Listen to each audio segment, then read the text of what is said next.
Well, thanks for having me, fellas. I'm excited to get a chance to touch bases with you guys just about my experience up until this point here at K-State and the excitement that I have about the program moving forward. So I'm flattered to be standing in front of you for sure. How did this come about for you? Relationships. Coach Peterson, Coach Klein, and really the whole defensive staff. Coach Peterson and I, we were on the same staff at another institution 11 years ago, and we just kept an existing relationship between then and now. And we both had an agreement that whenever we get in a position to hire each other, that we would. So here I am. And he got me on the phone and, had a chance to get to know Coach Klein. And it was a conversation that felt like we knew each other for years. And it was just the right fit for my family and I. And it was K-State. I mean, I had a lot of respect for this program from afar for a long time. And I'm just flattered to be standing here before you. What most excites you about the guys you got back in your position group? Just their eagerness to improve. Right now it's a coach me coach mentality with the group, and I'm excited about it. They are all eager from top to bottom to get better and represent the Kansas State logo with the fullest of their ability. So that's what I'm most excited about. The defensive back coaching group. There's three of you with that title, with just kind of the title in there. Just how's that going to work, and just how are you going to build each other up? Yeah, well, we play with 5 defensive backs at a time on the field. So the more manpower to be able to coach those guys, the better. Coach Peterson and I, when we had a chance to work together before, we were the 2 defensive back coaches.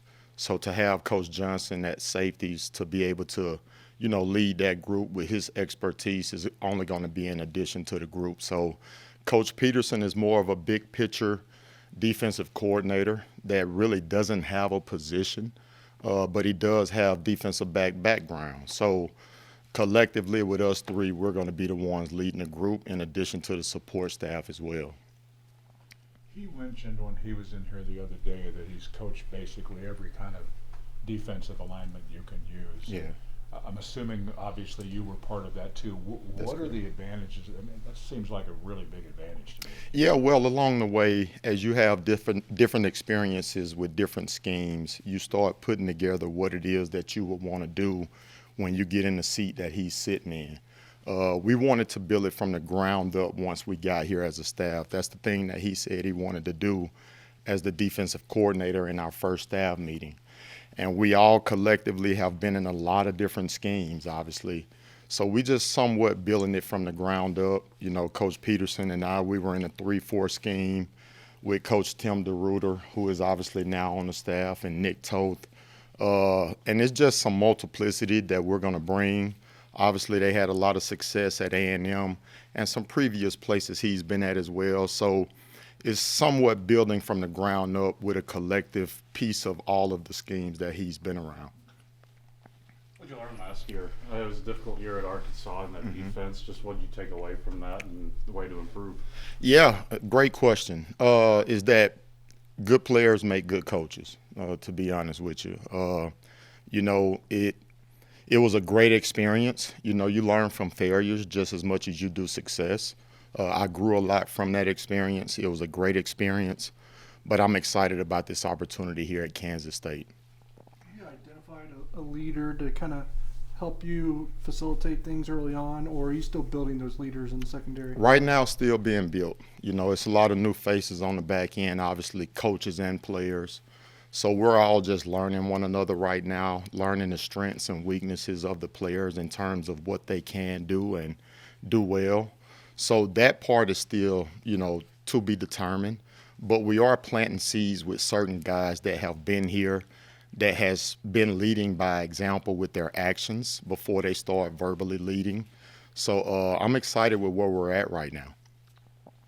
How important was it to get Brevard in here? Just he had some returning guys, and he's had a decent career at Virginia. Yeah, it was real big. Obviously that was a position of need for us to add to the guys that we already had at the position of safety.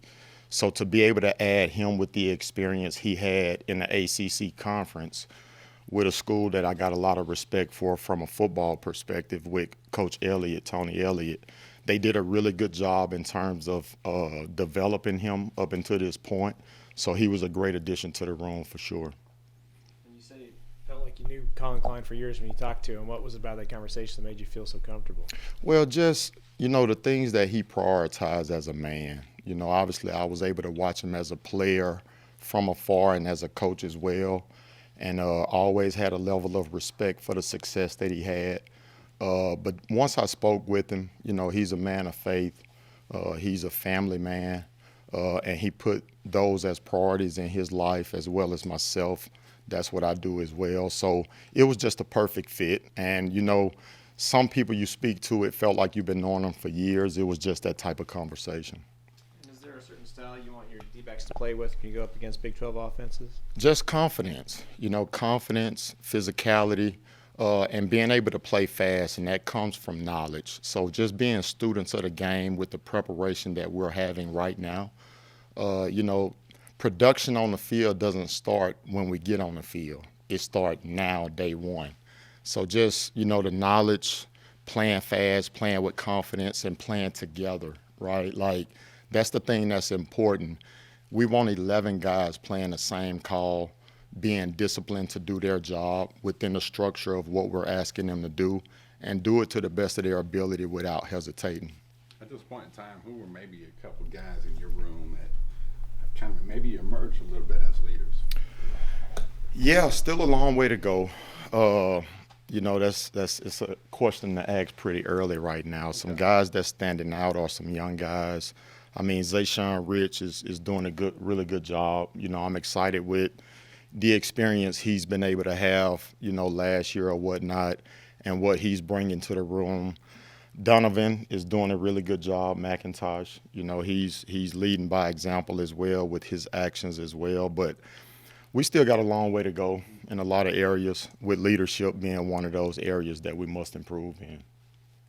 Could you describe, away from Colin a moment, just Manhattan, your sense and feel of that and the excitement that is out there about K-State football? Yeah. Do you have a feel for that yet? Yeah, sure. When we do leave the building, we go out as a defensive staff and go to dinner most nights. And I've never been anywhere where I didn't see purple. So passion is one thing that stands out. A tight-knit community, like these people bleed purple. And, so I'm excited about the passion. You could tell their love for football and athletics in general. So I'm just excited to be here for sure. You in this frat house with the other coaches that we're hearing about? Or No, sir. No, I'm not. I'm not. avoiding that play? Yeah, as of right now, my family has been in town, numerous times, and obviously you want to avoid the frat house when you have family in town. So I've still been living out of a hotel, but soon my family will be here, and we'll be moving into our house here in the near future. So I'm excited about that. Is that close, or are we still a little bit away with school or whatever? No, so thank God next week my family is going to be here for good. I'm excited about that, and we'll get a chance to move in our house, I think, March the 9th. So I look forward to that for sure. We're getting out the hotel. Another question on DBs. They're going through workouts and meetings and everything like that.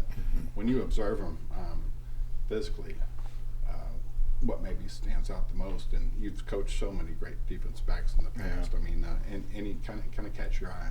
Yeah, just their athletic ability to go along with size. This is a good group, in terms of the physical piece of it. Athletic. It's been encouraging watching them go through mat drills. We're still training them to strain more, just to give a little bit more, because you can do more than what your mind tells you when you get fatigued.